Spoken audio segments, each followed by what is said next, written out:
और आइए अब बात एक ऐसे प्राचीन स्थल की जहां से जुड़ी हैं कई बातें, कई रहस्य, जहां है धार्मिक पर्यटन की अपार संभावनाएं। देश का एकमात्र मंदिर जहां विराजित हैं हनुमान पुत्र मकरध्वज।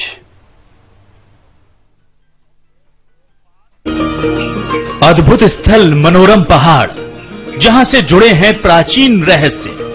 देश का एकमात्र ऐसा मंदिर जहां विराजते हैं मकरध्वज। हनुमान पुत्र हरते हैं विघ्न। यहां से जाता है पाताल का रास्ता। आज भी मौजूद है वो खास गुफा।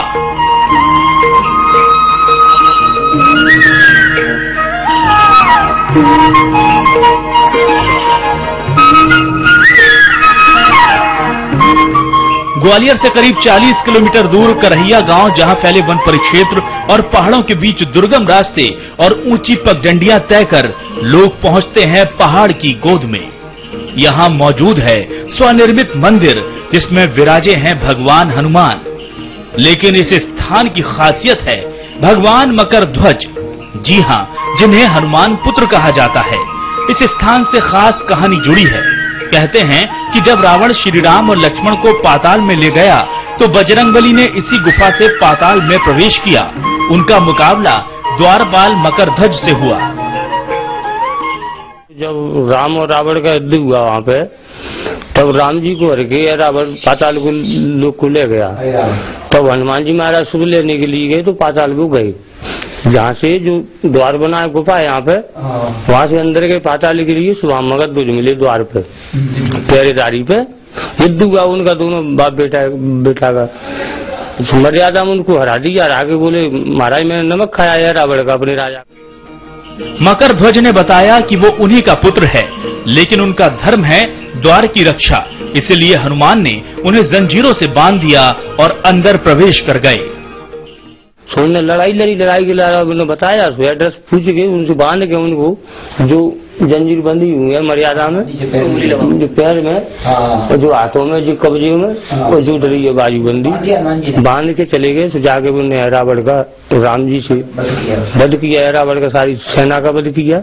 राम लक्ष्मण को लेके आए, फिर इनसे बोले कि आप यहाँ के राजा हो।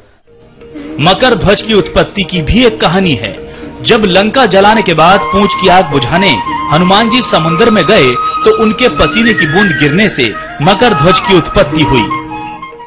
भगवान राम ने चढ़ाई की थी, उस समय हनुमान जी ने लंका का दहन किया था, जलाया था। उसके बाद में जब उनकी पूंछ में आग लगी थी, उसको बुझाने के लिए जब वो समुद्र में कूदे हैं, उससे पहले उनके शरीर से एक पसीने की बूंद मछली के पेट में चली गई थी, जिससे हनुमान जी मकरध्वज महाराज की उत्पत्ति हुई थी। और हमारे यहाँ जो ये मंदिर बनाया गया है, वहाँ एक इतनी विशाल गुफा है जिसे लोग हमारे पूर्वज पाताल लोक की रास्ता बताते हैं। मकरध्वज के मंदिर से जुड़ी कई प्राचीन मान्यताएं, दर्शन मात्र से पूरी हों मनोकामनाएं। मकरध्वज की वैसे ही जंजीरों में बंधी मूर्त यहाँ स्थापित की गई है, जो देश में अपनी तरह की इकलौती प्रतिमा है। इस स्थल पर स्वयं बजरंगबली भी मौजूद हैं। साथ ही मां गंगा का भी उद्गम स्थल इसे माना जाता है। यहाँ मौजूद कुंड में नहाने से कई रोग दूर हो जाते हैं। जब लोग मां गंगा का स्नान कर भगवान मकरध्वज के दर्शन करते हैं तो कहते हैं कि बजरंगबली के आशीर्वाद से हर बाधा दूर हो जाती है।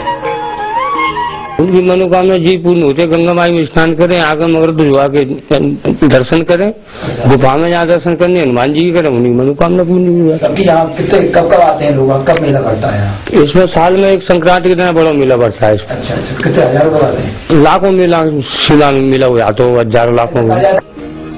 इस मनोरम स्थल को देख लगता है कि यहाँ पर्यटन की अपार संभावनाएं हैं, लेकिन शासन प्रशासन की उपेक्षा के चलते बहुत कम लोग इस स्थान के बारे में जानते हैं। श्रद्धालु यहाँ मकर संक्रांति के मौके पर जमा होते हैं, लेकिन उसमें भी सुविधाओं का अभाव रहता है।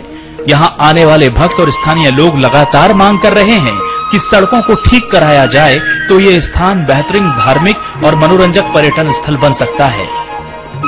हम लोग भी आते हैं, कई लोग आते हैं। प्रातः है, जंगल में हरा भरा लगता है, यहाँ सब लोग आते हैं। तो ये बहुत ही मनोरम स्थल है। हाँ, बहुत मनोरम स्थल लगता है और कई बाहर के लोग आते हैं, पार्टी पिकनिक मनाने भी आते हैं। तो धार्मिक भावना तो जुड़ी ही है। हाँ, बिल्कुल पर्यटन स्थल भी बन सकता है। कई लोग, हम लोगों ने आवेदन भी मतलब दिया है, शासन से मांग की है पर्यटन स्थल बनाने के लिए। धार्मिक स्थल है जी। यहाँ पर सड़क पूरी पड़ी हुई है, पूरी गड्ढे मड्डे पड़े हैं, चिनोर से लेकर रैया तक, धरवास तक, इधर रानी घाटी भी और गोलार घाटी भी, सभी रोड पूरी पड़ी हुई है जी। तो क्या होना चाहिए? यहाँ पे डंबर करना होना चाहिए, बढ़िया डंबर बन जाए, आने जाने वाले लालू हसदान को दिक्कत होती है, वो दिक्कत भी नहीं होगी इनको। आप कोशिश कर रहे हैं? जी, कर रहे हैं जी। हम पंचायत तो इस तरह कर ही रहे हैं, लेकिन शासन भी वो करे तो अच्छी बात है, इसमें आगे और विकास बढ़े।